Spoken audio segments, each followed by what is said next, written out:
Pernah tak korang nampak lighter comel? Macam bentuk kepala naga ke, bentuk kereta ke, bentuk pistol ke? Nampak cool kan? Tapi ada kejadian ni yang terjadi dekat Jopan, Maryland. Ada budak 3 orang ni lah lepak kat satu rumah ni, main lighter unit ni. Satu rumah terbakar. Budak lelaki tu saja je macam nak tunjuk lighter yang dia baru beli lah, lighter unit dekat kawan dia. Dia petik-petik je, tengok-tengok, boom, meletup terus. Kena langsir semua. Dalam masa beberapa minit je, satu rumah memang terbakar. Dan ni lagi gila, ada satu lelaki ni, dia misal sajalah main lighter kat depan mata dia, main. Tiba-tiba lighter tu meletup depan muka dia. Tapi tahu tak kenapa benda tu boleh meletup?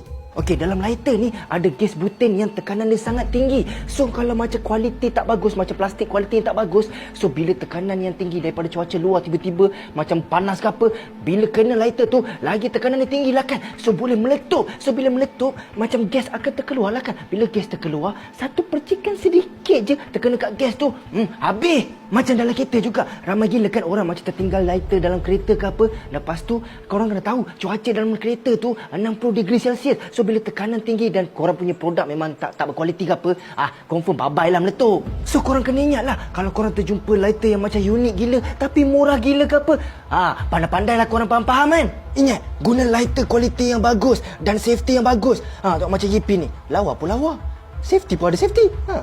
Kekebalan lighter YP ni, kalau kena panas, lighter YP boleh bertahan sampai ke 65 degree Celsius. Manakala kalau lighter yang murah-murah ni, selalunya 45 degree Celsius dah meletup. Korang pergi link dekat profil saya, lepas tu korang pergi tengoklah lighter-lighter YP yang lain. Dan korang pun jangan lupa untuk follow akaun YP supaya korang dapat update-update terkini.